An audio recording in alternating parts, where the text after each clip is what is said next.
कीर्ति, कविता और संपत्ति वही उत्तम है जो गंगा जी की तरह से सबका हित करने वाली हो। और जब किसी भी प्रकार की कीर्ति का या कविता का या किसी भी प्रकार के वैभव का बुद्धिमान लोग प्रशंसा करें, तब समझिए कि आपकी उस कार्य की सफलता को सिद्ध रूप दिया गया है। अन्यथा मूर्खों को इससे क्या मतलब है। मूर्ख तो केवल अपने हित का सोच करके, अपने हित का समझ करके केवल जो है कि उसमें छिद्रान्वेषण करेंगे। जय हिंद साथियों, मैं आपका साथी रघुवंश, संयोजक विश्व का सबसे लंबा तिरंगा समिति, श्री रामचरितमानस अक्षरशः कथा ज्ञान यज्ञ के उस कड़ी में हम आगे बढ़ रहे हैं कि जिसमें हम लोगों ने अभी पूरी रचना श्री रामचरितमानस गोस्वामी जी की पूरी रचना को अभी समापन किया और उसके लिए विभिन्न प्रकार से हम लोगों ने आयोजन किया। परंतु कुछ ऐसे भाग रह गए थे जो रिकॉर्डिंग के माध्यम से आप लोगों के सामने प्रस्तुत नहीं किए जा सके थे, उसको पुनः आप लोगों के सामने प्रस्तुत कर रहे हैं।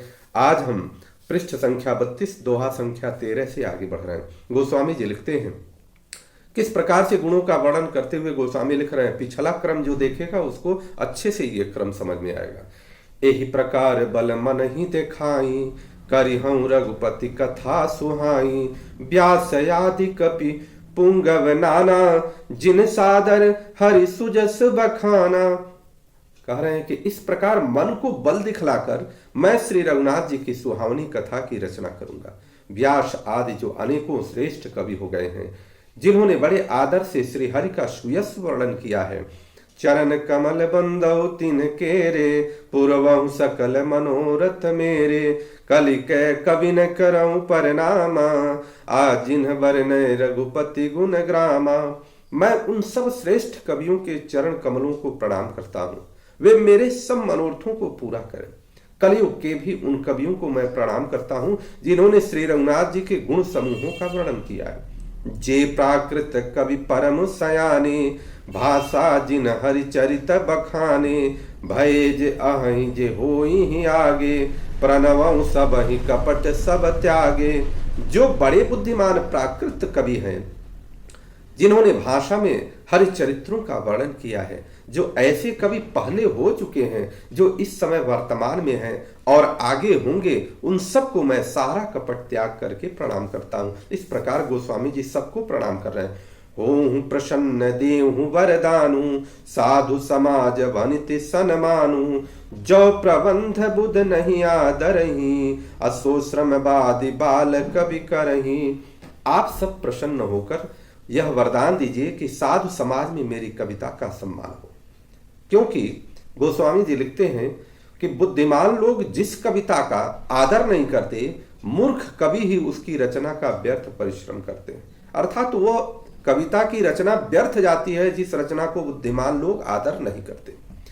कीरति भनिति भूति भली सोई, सुर सरि सम सब कहित होई। राम सुकीरति भनिति भदेसा, असमंजस यस मोहि अदेसा। और ये भी देखना है कि किस प्रकार से गोस्वामी जी ने वर्णन करते हुए लिखा है कि कैसे कि कीर्ति, कविता और संपत्ति वही उत्तम है जो गंगा की तरह से सबका हित करने वाली है, किसी भी प्रकार से भेदभाव नहीं करे, सबका हित करने वाली है, वही उत्तम है। श्री रामचंद्र जी की कीर्ति तो बड़ी सुंदर है, अर्थात सबका अनंत कल्याण करने वाली ही है। परंतु मेरी कविता तो बहुत भक्ति है, यह असामंजस्य है, अर्थात इन दोनों का मेल नहीं खाता। इसी को मुझे चिंता है।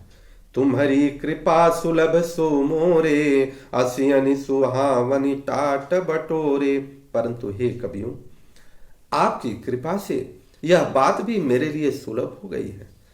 रेशम की सिलाई टाट पर भी सुहावनी ही लगती है, उसी प्रकार से समझिए।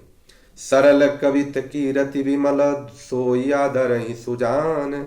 असहज बयर बस बिसराई रिपु, जो सुनि करहि बखान। चतुर पुरुष उसी कविता का आदर करते हैं जो सरल हो और जिसमें निर्मल चरित्र का वर्णन हो, तथा जिसे सुनकर शत्रु भी स्वाभाविक वैर को भूलकर सराहना करने लगे।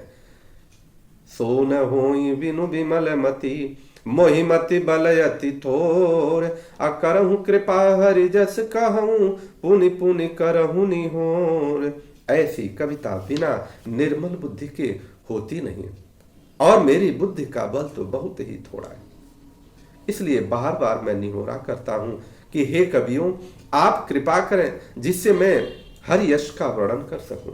कवि कोविद रघुवर चरिता मानस मंजू मराल, बाल विनय सुनि सुरुचि लखी मोह पर हूं कृपाल।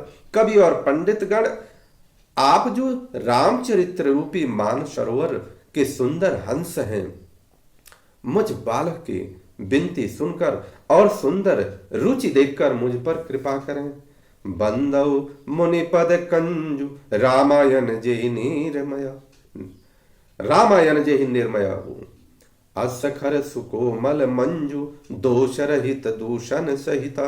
मैं उन वाल्मीकि मुनि के चरण कमलों की वंदना करता हूँ जिन्होंने रामायण की रचना की है, जो खर राक्षस सहित, खर जो है वो राक्षस होने पर भी खर से विपरीत बड़ी, अर्थात खर का एक शब्द राक्षस है और दूसरा खर का अर्थ होता है कठोर से, विपरीत बड़ी कोमल और सुंदर है, तथा और जो दूषण राक्षस सहित होने पर भी दूषण अर्थात दोष से रहित है।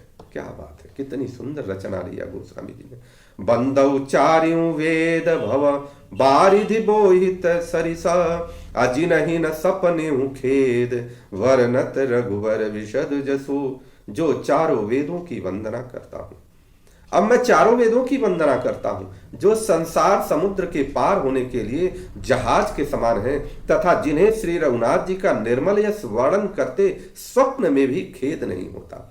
बंदौ विधि पद रेणु भव भव सागर जिह कीन्ह जहां, संत सुधा ससिधेनु प्रगटे खल विषवारुणी। मैं ब्रह्मा जी के चरण रज की वंदना करता हूं जिन्होंने भव सागर बनाया है, जहां से एक ओर संत रूपी अमृत चंद्रमा और कामधेनु निकले और दूसरी ओर दुष्ट मनुष्य रूपी विष और मदिरा उत्पन्न हुई, अर्थात मदिरा को दुष्टों के साथ ही जोड़ा गया है। हमें इसका ध्यान देना चाहिए कि मदिरा का पान न करें। मदिरा पान करने पर ये श्री रामचरितमानस में वर्णन है कि यह दुष्टों से ही इसका जोड़ा गया है, उसके अलावा कुछ भी नहीं है। हमें इसको बहुत ध्यान से समझना चाहिए। बंदौ लक्ष्मण पद जल जाता। देखिए फिर गोस्वामी जी की श्रेष्ठ रचना पर विबुध विप्रबुध ग्रह चरण वंदी कहूं कर जोरी, ओई प्रसन्न पूर्वहूं सकल मंजू मनोरथ मोरी। देवता ब्राह्मण पंडित ग्रह इन सब के चरणों की वंदना करके हाथ जोड़कर कहता हूं कि आप प्रसन्न होकर मेरे सारे सुंदर मनोरथों को पूरा करें। इस प्रकार से गोस्वामी जी ने इस सुंदर रचना को किया और कितना बारीकी से उन्होंने अच्छाई और बुराई का वर्णन भी कर दिया दैन्य भाव में। आप सभी लोग इसको समझने का प्रयास करिए।